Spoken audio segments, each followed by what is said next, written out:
Okay. Hi, Dr. Salek. How are you? Hi, good. How are you? Good. Thank you for coming on the show. It's nice to have you here. Yes, thanks for having me. So, you've got a book out called Chaos in Color. Is this your first book, or do you have other books published? This is my first book. I'm currently just finished my second and working on my third, but this is my first. Okay, because reading through this sounds sort of like a biography. Is this a It biography? is. It's a memoir. A memoir. Okay. All right. Why did you decide to write a memoir? Well, I experienced a lot of childhood trauma.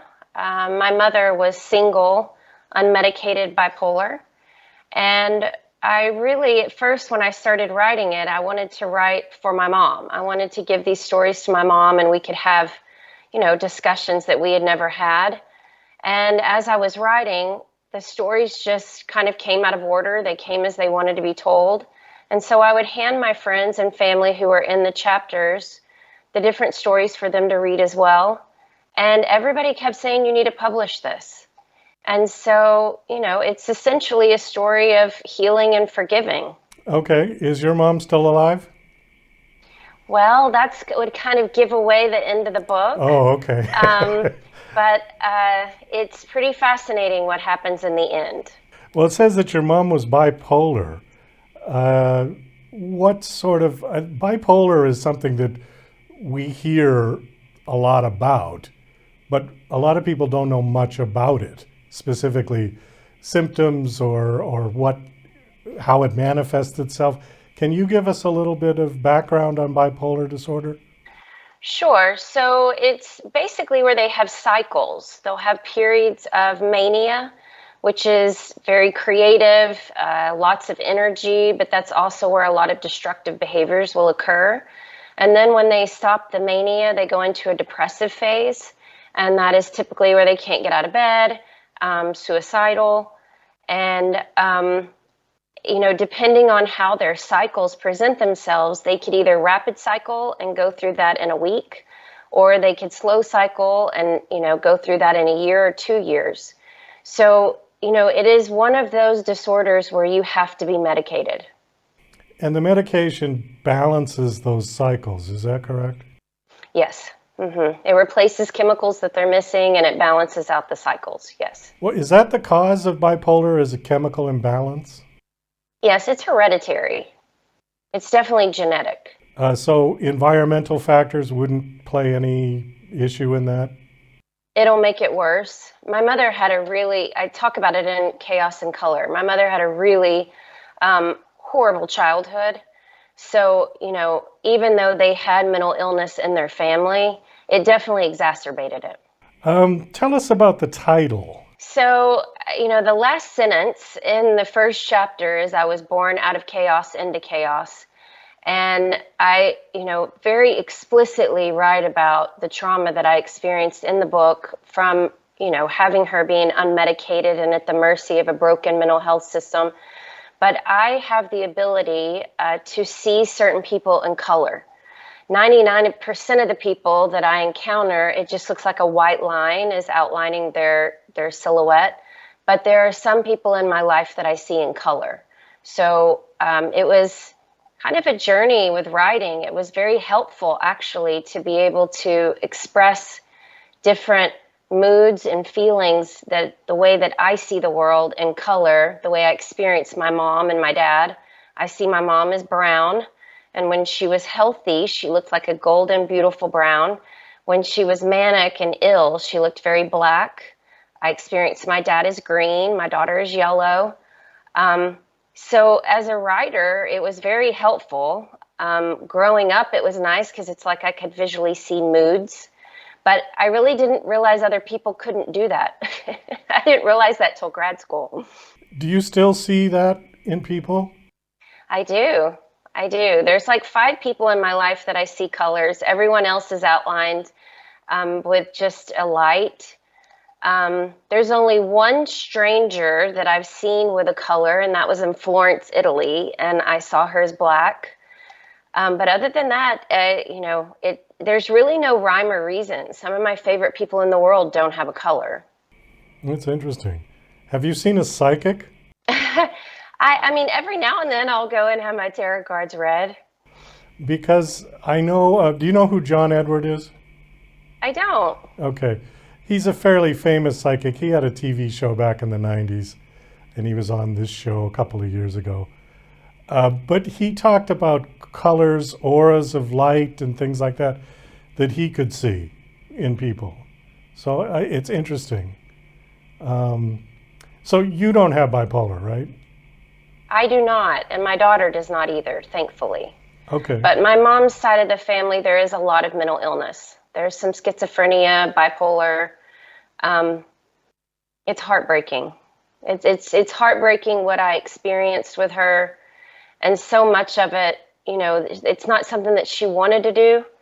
And I thoroughly believe it was unintentional and unconscious, and very much so at the mercy of a broken mental health system. And, as a psychologist, it still is heartbreaking that if you don't have money, then you really don't have access to the help that you need. And that's always been really hard for me to digest living in America. Has your mother always been on medication, or was medication not available? Because it's not been around forever.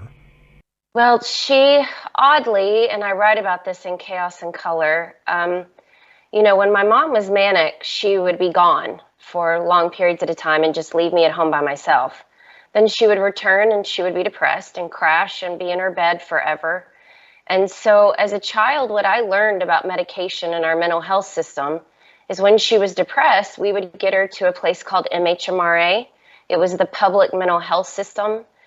And as a child, I learned very quickly a very strange equation. And that was depression equaled MHMRA, or doctors, and doctors equaled Valium, and Valium equaled suicide attempts. And even as a child, I had such a hard time understanding why psychiatrists would give my mother Valium when she couldn't get out of bed. And so when you say, was she medicated, she was medicated wrongly. Only one time do I remember in my life that she was actually given lithium, and she was healthy and looked great and had wonderful, appropriate behaviors, and I really felt like I had a mom, but she wouldn't stay on it. And then after that, anything that was prescribed to her was Valium. And so we went through many periods of suicide attempts, and I was terrified, if I was going to come home and I was going to find her dead. And so I had a really bad, taste in my mouth when it came to mental health. And she just, she never really was ever medicated properly. Well, I'm not a doctor, but Valium seems like the wrong medication for, Yes, for depression. It was. Because I've been given Valium before when I've been in the hospital, and it just put me right to sleep. Yes, that's literally what it did. So, she would come home from these manic episodes and she would go right to sleep and would stay asleep. And I would make her food and bring food in there to her. I talk about in Chaos and Color me giving her the breath test. I would put my hand underneath her nose to see if she was breathing. And then at some point we would get her to MHMRA, which would be like my mom's best friend and me. And, I'm navigating this as a very small child. And she would come home and take Valium. I didn't know what it was. I just knew that she would take it. And then the coma that she was in before we went to MHMRA ended up being, it was like sharing space with a corpse almost. And then at some point, she would have, this last ditch effort, and it would turn into a suicide attempt. Did she have any propensity for violence against other people? Yes. She was very aggressive. So she could lash out and hit you, or yes, something like that? absolutely. And she was tiny. She was little. She was about 5'5". She was absolutely beautiful. She looked like Natalie Wood. But yes, anger was a huge problem for her. And I understand it. She was coming from a place of fear, a place of poverty, a place of not understanding her own disorder. I talk a lot about that hurt people. They don't mean to, they don't want to, but those are the people that we need to show the most love and forgiveness to. So you said that she came from a horrible childhood. Were her parents, your grandparents, abusive towards her? So my mother's father really was never around. He was an alcoholic and really was not around. Um, my mother's mother was actually way ahead of her time. She had a beauty shop that she ran. She would take pilot's lessons. But too was also an alcoholic, but would leave her kids just to their own devices. And there were 6 of them, and my mom was right in the middle. And they never had food. They never had money. They just were fend for themselves. And so when her mother died, my mom was put into a foster home. The younger ones were put into a foster home. And as much as I know about my mother's life when her mom was alive, I know very little. My mother never spoke about the foster homes. And so I assume there was a lot of trauma there as well. But yes, all of her siblings experienced just unimaginable abuse. Let me go back to the color thing again. You said that you see people in colors. Do the colors signify any kind of emotional connotation, like one color is good, one color is bad, or? Not that I can tell. Now, my mom was Native American, and she was very tan. So I don't know if and she had black hair, black eyes. She was absolutely beautiful. So I don't know if that kind of played into the brown. But when her moods would change and she was unhealthy, she looked very black. Her eyes looked black. The outline of her just went completely black. And as a child, I remember being very fearful of that color when I would see her come in that way. But it was also a good indication for me to kind of get lost and stay out of the way. My dad I see as green, and I don't really see it change a whole lot with his moods. My dad's pretty even keel and it's very laid back, so his mood stays the same. My daughter, I see her as yellow and always has. I remember when I had a C-section, so I was awake when she came out, and she looked just like a beautiful little sun coming out. And hers always looks the same.